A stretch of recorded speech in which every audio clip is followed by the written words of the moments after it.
It's nice to see it all come together. A lot of times when we talk about it, it's really nice to see brand new science buildings and other things, and everybody goes, why are you spending all this money on a sewage system? But we got to celebrate that just as much as the other things. Something you may not realize at Columbia, that under the old Manzanita building, under the president's office, between that part of the cellar, all the technology was in that area with a sewer that would back up on a regular basis. So Angie, you don't even have to deal with that anymore. Some of those other things, but it's all those little things, and the traffic light. Yay. Go Blue Gum. And I do want to publicly thank Matt. We worked a lot of hours on that, Matt. So thank you. And some of the comments I got from the trustees when I sent them your email was Yahoo and Yippee. So there you go. Publicly Yahoo and Yippee. Okay, the other thing I wanted to do is, and I'll make this just real brief because we've had a lot of reports tonight and we're doing other things. The reason we're doing so much planning district-wide is just not because of accreditation, but it's because we need to plan. And the reason we need to plan so much is because times they are a-changin', and I've been saying that since last spring, and they're changing more, and that's why I asked the vice presidents to give the report tonight. And Angie, if you could, I noticed she left, but you please tell Kathy she did a really nice job. I would have thanked her had she been here. Thank you all for your input and on those reports.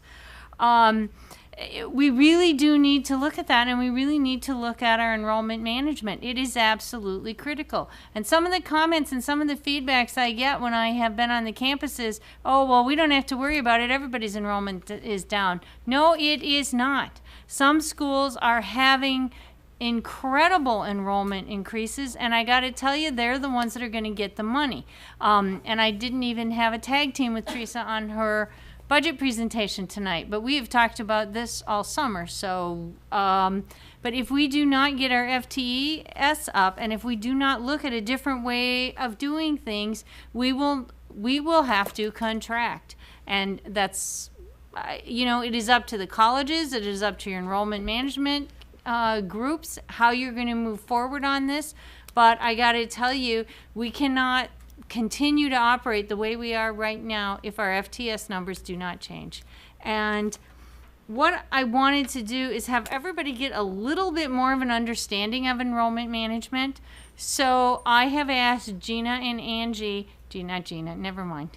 Gina, you're going to do something else, but I scared you, didn't I? I have asked Jill and Angie to do an enrollment management presentation at next month's district council.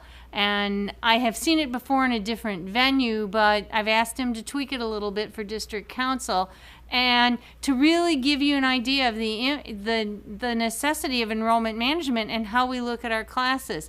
And then after that, I've asked Teresa to follow up with a presentation on not the budget impact, not the budget that you're getting tonight, but the budget impact of the enrollment management. So every constituency member representative will be there, and sometimes I don't want to sound like I did with my kids, clean your room or you're grounded, but if we do not get our FTS up, I almost feel like I'm just like beating the same drum. We will not have the funds to operate the way everybody wants to operate, and that's just the bottom line. And whether you offer 9-unit math classes or 20-unit biology classes or 17-unit English classes, it's up to you. That is the college purview. That is curriculum purview. But how we take all that and package them into the ADTs, how we take all of that and package it into what's going on in the state, that is really going to impact our FTES.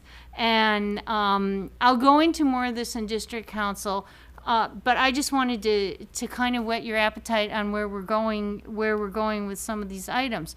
I was a CIO, I don't even want to count the number of years and the number of years ago with that. And before that, I spent years on the curriculum committee and chaired it 1 year. So really give Kathy my thanks, and Barbara. Because those are no easy tasks, but that was in the days when things were easier too. Curriculum is changing. The state is changing regulations so fast that I don't even think the state can keep up with it. And some of the reporting that we have to do now is based on the old systems that we had in place with the new rules and regs that they put in. And we have to make sure that we're putting in our numbers correctly, or it could be chaos for our district. So I just wanted to share a little bit of things like that with you. And I know some of the things we're doing is taking lifelong learning and moving a lot of it to community ed, but I tell you, that will not support our colleges. Really, our bread and butter are in our credit classes, and that's where our that's where our FTS comes from. That's how we, well, anyway, that's just how we get our money to operate our districts. So for whatever that's worth, district council, we're going to go into a lot of it with that.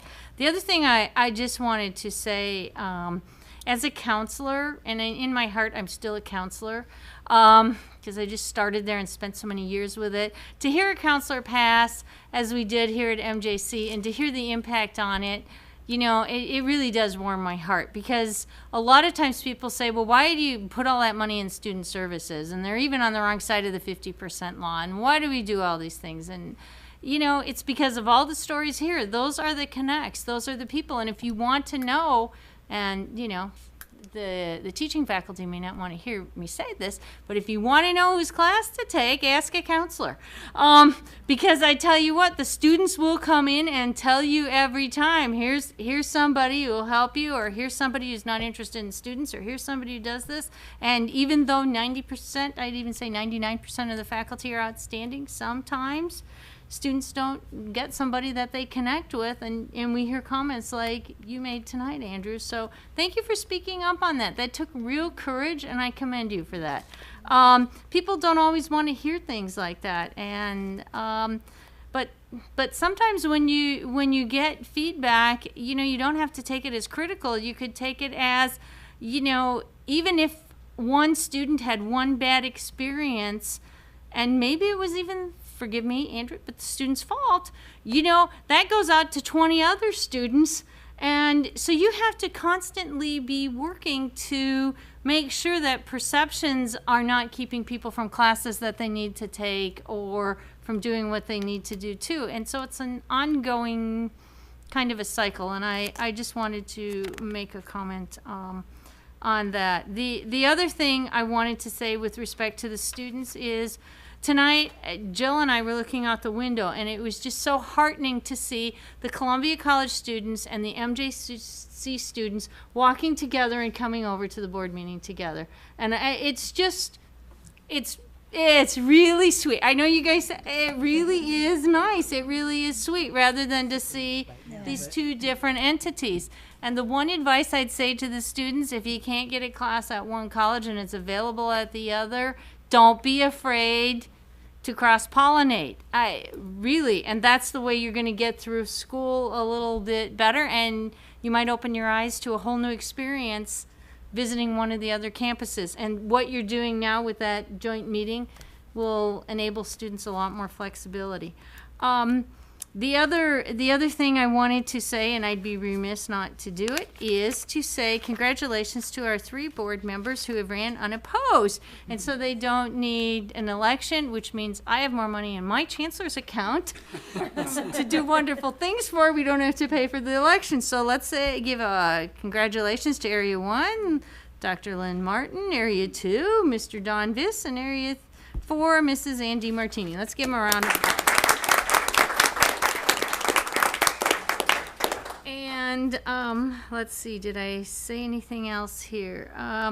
Oh, the other thing I wanted to just say, when you're talking about enrollment management and when you're doing that on the campus, I would really like you to, rather than just looking at it as here's a way to plug in classes, really look at it, and this is one of the things that the state is doing at this point in time, is look at what barriers there are to our students, and look at removing the barriers too. And look beyond well, high school enrollment is low at this high school, so therefore our enrollment's going to go down. Not necessarily. And I have to tell you, there's a couple districts right now that their high school, that their high school is really, enrollment is low, and their college enrollment is through the roof. They cannot keep enough seats in the classes. Look at the classes you're offering, and also analyze your population a little bit that you're going to be serving, and kind of present it from that way. If I knew how to shut this phone off more, I would do that. Marty has to give me training on that. And that's really all I wanted to say with this right now. And the other thing I wanted to say about the budget, and before Teresa gets into the budget, is we have a solid budget this year. And it is my hope that we have one next year. But I really want to, and again, this is like my last FTES ploy. There is money out there this year that we are not going to get because we are not going to hit our growth targets. And that is the money that we look for when you do your faculty hiring priorities and all those other things. That's the money that we use to grow. And so when you're looking at areas of how you operate and how you put together your budgets and how you look at all these things, I'm just going to ask you to consider looking at as not just the need in your specific area of instruction, but look at it more globally from the whole college. It's like, what do we need for a comprehensive college? Because as far back as I can remember, take it back 20 years, we can always offer classes in English and math. I mean, always. We'll always have some sort of wait lists in there. But do we want to have a comprehensive college, or do we just want to have, and it's nothing against English and math, and I'm not just meaning that, but there's always areas that are going to have wait lists. But look at a way of maybe putting together your enrollments a little different, looking at your schedules a little different, looking at the ADTs when you do your enrollment management for the first time. There wasn't ADTs 20 years ago. So if you're rolling the same schedule that you did 20 years ago and not looking at the ADTs, you're hurting what you're doing at your colleges. You're hurting what you're doing at your campuses. And with respect to online education, yes, there isn't as much success in online as a rule, but there are some things that you can do with online education that students are getting a tremendous amount of success and in value in. So you have to look at it from those points of view too, and that's it. And I hope that didn't sound like a nag kind of thing. And I did want to say thank you to Shauna. Shauna, are you still here? Thank you for all your work on the evaluations. With respect to the leadership team, I've seen glimpses of your work, and it's really been needed, and it should have been done years ago. Thank you, Shauna. I really appreciate that. So thank you, Lynn. All right. Okay, we'll move on to the action items consent agenda. Before I move to accept the consent agenda, I'd like to recognize once again Daniel McCarty, who has 40 years of service, who's retiring from the district. Nice. If there's no additions or corrections or addendums, I'll move that we accept the consent calendar as presented. I'll second. Action items 6-1 through 6-7. 6-7. All right. It's been moved by Trustee Rojas and seconded by Linda that we accept the action item consent agendas 6-1 through 6-7. All those in favor? Aye. Aye. Opposed? Abstentions? Motion carries. Okay, so now we're on to discussions. First reading. Would this be board policy? Connie? All right. Good evening, board and others. We have 4 policies that are coming to you this evening, and those policies have been reviewed by the Policies and Procedures Committee, constituent groups, human resources, and district council. So I am here to hear any comments on those. Question, are these recommended by the league, or are these being offered because someone at our district level felt that they were necessary? 7160 professional development is an accreditation standard good practice, but the language is being offered by CCLC. 7210 is academic employees, language also offered by CCLC. 7346 is legally advised by CCLC, and again, language offered by them. And 7365 is legally required, again, language from CCLC. Thank you. Pretty much standard procedure, so I'll move that we accept the first reading. Does this require anything? I don't think so. Do we just, it's just the first reading? Right. Well, next First time reading. we'll vote. I had a question on 7365. On the third paragraph, talking about disciplinary actions, it talks about 2 years preceding the date of the filing of any charge against the employee. I'm not sure how that reads. Does that mean that if someone committed a cause for offense every 2 years, it would be forgiven and it would never be cumulative in that nature? So what I'll say on this is, again, the language came from CCLC. It is in alignment with our contract.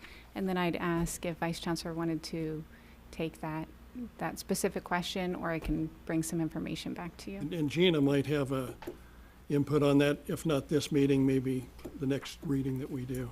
Yeah, I was just pulling it up here really quickly. So, I'll research it further, but typically it's kind of an informal statute of limitations on how far back you look. Yeah. But if they committed it again and you catch it then, it won't be 2 years ago that it happened. Well, I just think some things might be cumulative, you know, you can forgive something one time, maybe you can forgive something 2 times, but if it happens every 3 years, I think it should be taken into consideration. I see what you're saying. Serial crime. Yeah, that's kind of, It's not understandable. it'd be good to look it up, but I don't think it would be a problem. Okay, we can report back on that next time. Sure will. Okay. Any other questions for Colleen? Thank you. Okay, thank you. Okay, so now we're at 7.2, resolution of dedication of public hearing. Do I have to open it I think this is the second time it's come before. Yeah, this is the second time. Remember, it's the second time, you're right, because we didn't have all the information last Okay, time. so So do we just the vote now? recommended action. Okay, so,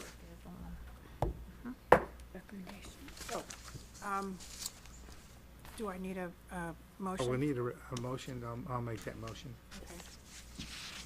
Motion was made by trustee Rojas. Do I have a second? I'll second. All right. Linda Flores seconds the motion. Do I need to read it? Uh-huh. That the Board of Trustees adopts resolution number 14-15-03, dedication of the easement as described in the grant of easement and exhibits A and B to the Tuolumne Utilities District for the purposes of installation, inspection, repair, and maintenance of a water line, and authorize the chancellor or said designee to execute the grant of easement and deliver it to Tuolumne Utilities. All those in favor? Pretty standard anyway. Yeah. Yeah. All those in favor say aye. Aye. Opposed? Aye. Abstentions? Motion carries. All right, so quarterly report of the financial condition. This is always the Okay. fun part. This is so much fun. This has been a great board meeting.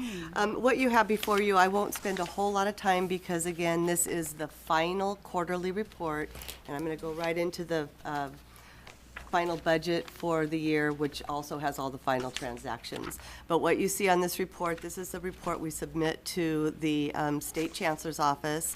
The top section shows in aggregate our revenue for the unrestricted general fund. The far column, 88 million is what we're reporting just prior to closing the books. Expenditures, 88,491,000.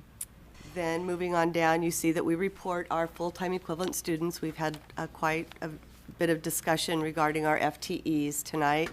The comparison between the final in the right-hand column, the 16,542, to the prior year is, the increase is due to borrowing from the subsequent year and then some growth, what we're calling restoration.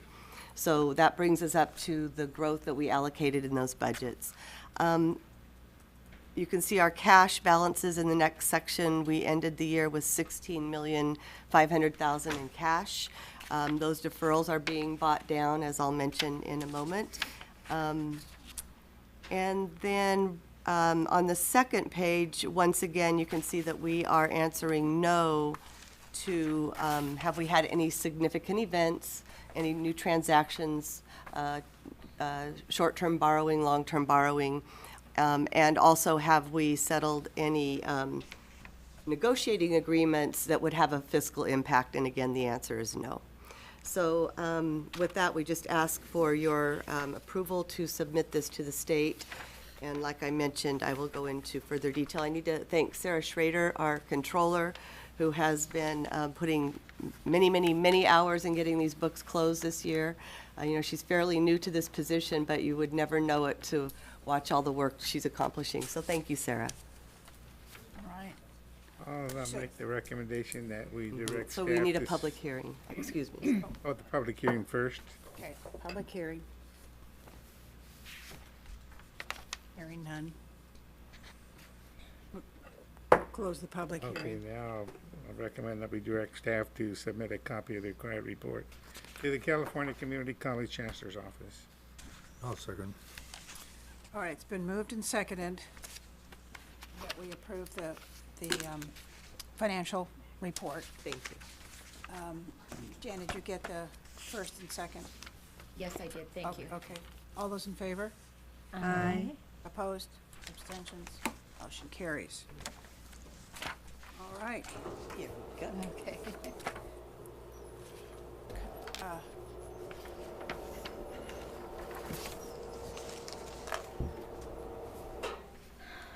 Okay, what do we do?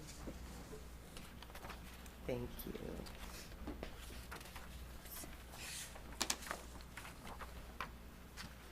So now for the real excitement, Chair.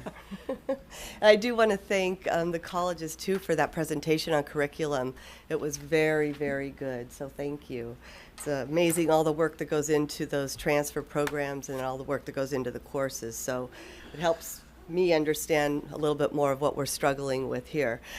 You have before you, or in your board packet, the final budget with the actual transactions. You have the annual budget booklet.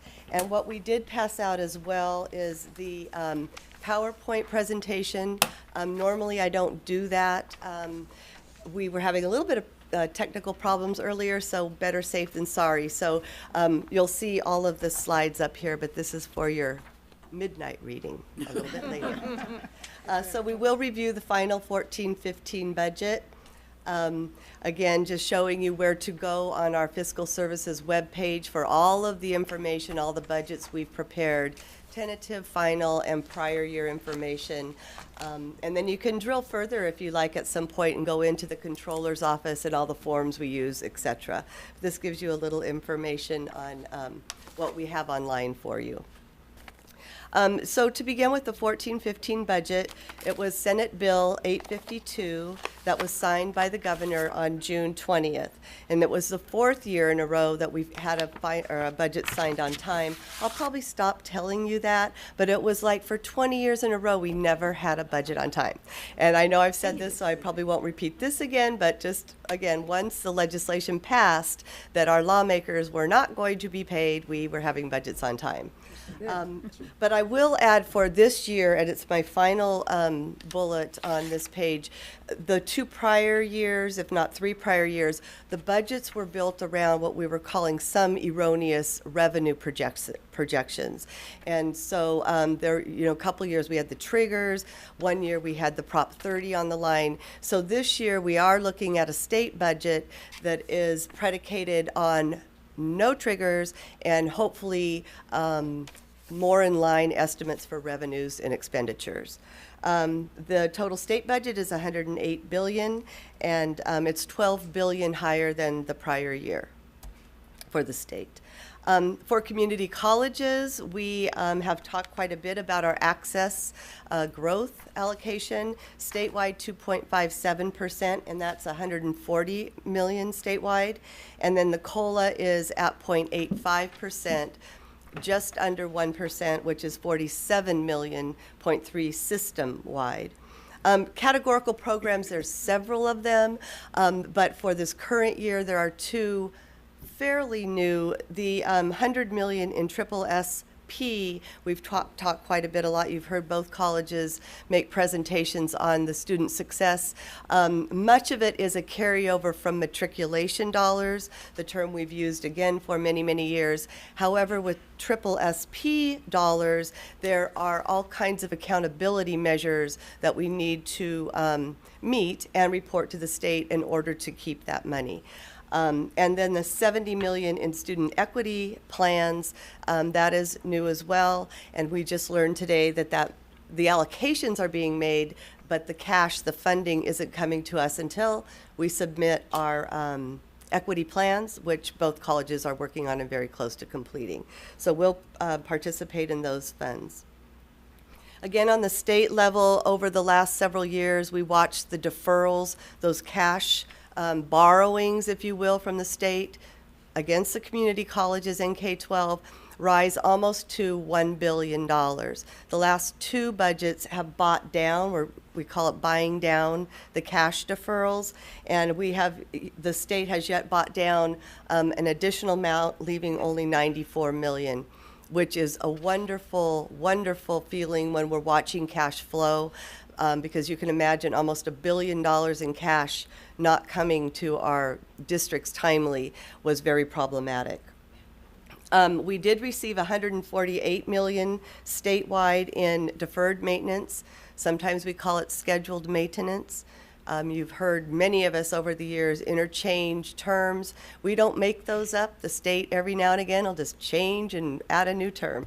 But deferred maintenance was what we used for years, and it became scheduled maintenance, and now it's back to deferred maintenance, all for the same purpose. And of note here, it's this amount initially did not include any monies for instructional equipment, but at the end of the day, right before the budget was passed, instructional equipment did become part of that allocation, which is again great for our colleges, and no match. Generally, we'll have a 50-50 match or a 1-to-3 match. No match this year, so we're very pleased with that. There's almost $40 million in Prop 39, and these are energy grants that we are applying for. In our district, we're looking at some of our deferred maintenance projects and some of our Measure E projects that we may not fund out of Measure E, lighting and solar. We'll submit those grants. We already received money in the prior year for lighting, and now we have submitted a grant for the upcoming year. So we'll participate in that as well. We are eligible for up to almost $470,000 from that money. Okay, so we've talked about CalPERS last special board meeting. I'm just putting this back in to remind all of us that that is out there looming. When we go to the budget, I'll show you how we've handled it at least for 3 years. The PERS rate and the STRS rate is going up. I think Trustee DeMartini wanted to know the employee rate last time. The second bullet shows that that's going up over a shorter period of time, from 8% to 10.25. We don't know if that's where it will land, but that's what we have available to us right now.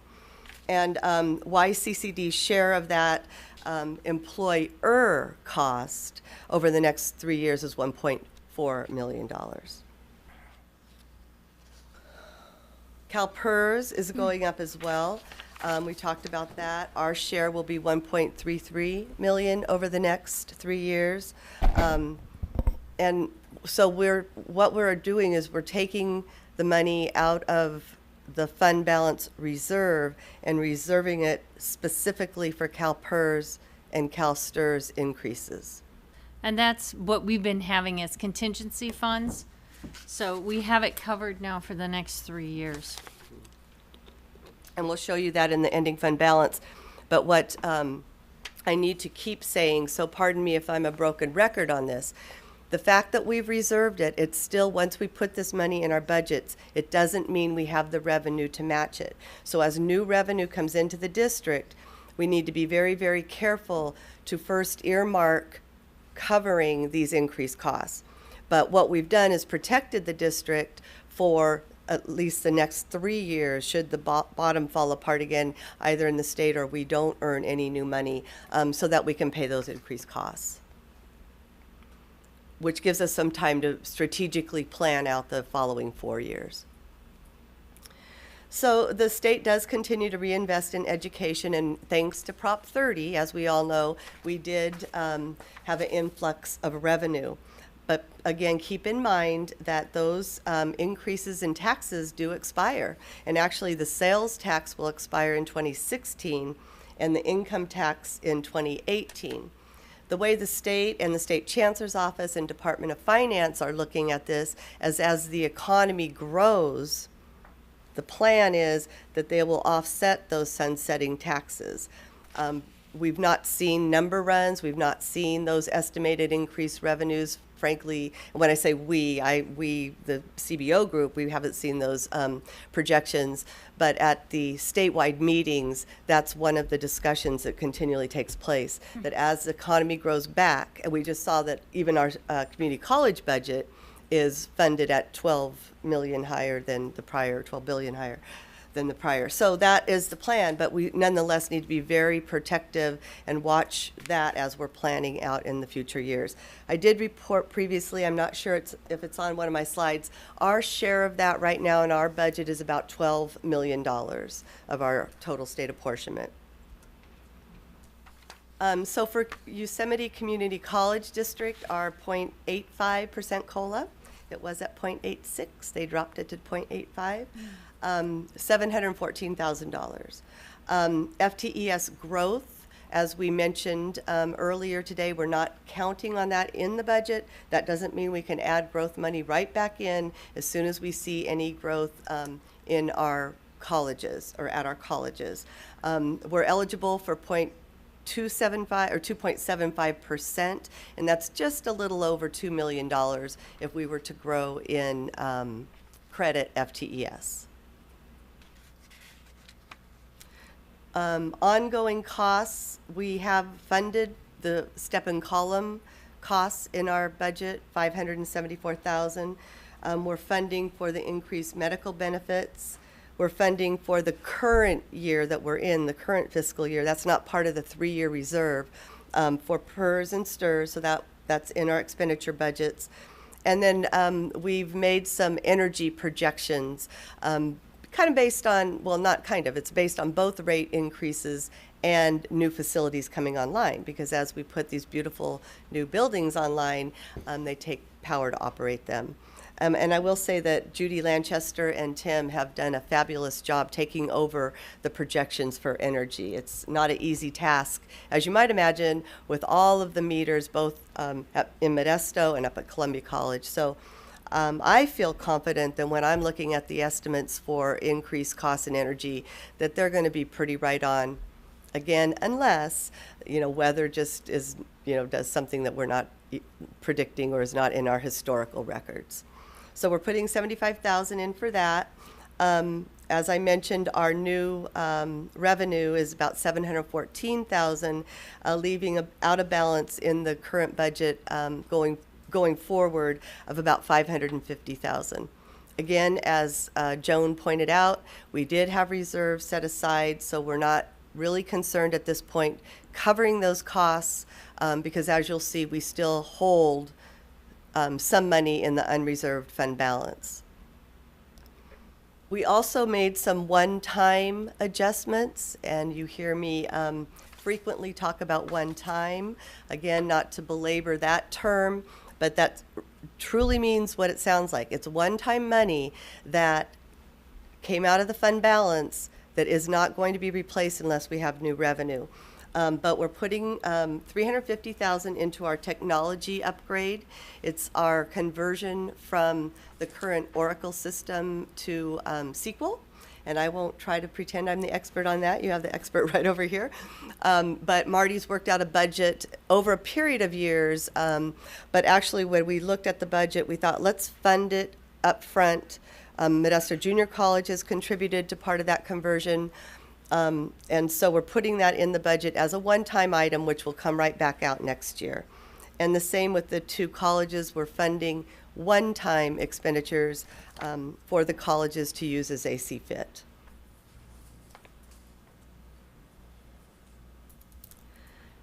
I wanted to share with the board and our audience our faculty obligation number.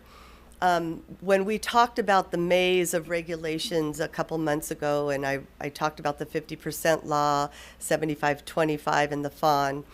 The FON is the number of full-time faculty for which we must have on contract each fall. Now, over the past 3 years, when the FTEs were dropping statewide, system-wide, our FON also decreased with that. And the term became known in the state as the frozen FON, meaning until districts restored back up to pre-workload decline, that's FTES decline, our FON would stay the same. Well, that was great for us because we weren't having to put new money in when we weren't growing in FTEs. The FON will be unfrozen and is unfrozen as of this fiscal year. So I wanted to show another challenge that we all have going forward. The FON back in 12-13 was 281. That was right after we declined in our full-time faculty. But because the Board of Governors made a decision that there wasn't enough COLA and growth in the system to grow the FON, they also gave districts another opportunity. If you weren't at, like in our case, the 281, you could use the percentage from the prior year of your full-time credit hours taught to your part-time credit hours taught. So YCCD and many of our colleagues up and down the state reverted to that percentage. That's why you'll see the big difference on that first line from 281 to 263. Because the FON was at 281, but our ratio met the compliance requirements. Then in 13-14, the FON actually dropped. It caught back up with the workload decline, and our FON was 271, and we reported 272. The current year we'll be reporting, like I mentioned, every fall. So we'll be completing that report. Shauna Dean over in IT has been very instrumental in tracking that for us over the years. We will be calculating that and then meeting to see just where we are. I shared with the cabinet this morning, I see no problem with our district meeting the 274. But where we come into the challenge, as you can see, because we will not be frozen going into the next year, 15-16, our FON goes up to 286, assuming no growth this year. This just picks up the last couple of years restoration, 286, and then were we to grow the 2.75% growth, if we are able to do that, then it goes up to 294, or excuse me, 294. So it's going to go up to 20 from where we are this year. So we need to be strategically planning on shifting some PTOL into permanent salaries. But like I said, we have a year and a couple months to be making those decisions. Teresa, where would that take us on the 75-25 rule? It will increase us because right now we're at about Get us 65. closer to 75-25, but where are we now? We're at about 65, 65. 65.8. Which some of our colleagues are much lower than that. I was surprised. But if we shift from PTOL, which we're going to have to do to some degree, and then shift it into full-time, that will immediately increase that. And then with any new revenues coming in, adding new full-time faculty. So it will increase it. I don't know that it'll get us to 75%. But that's a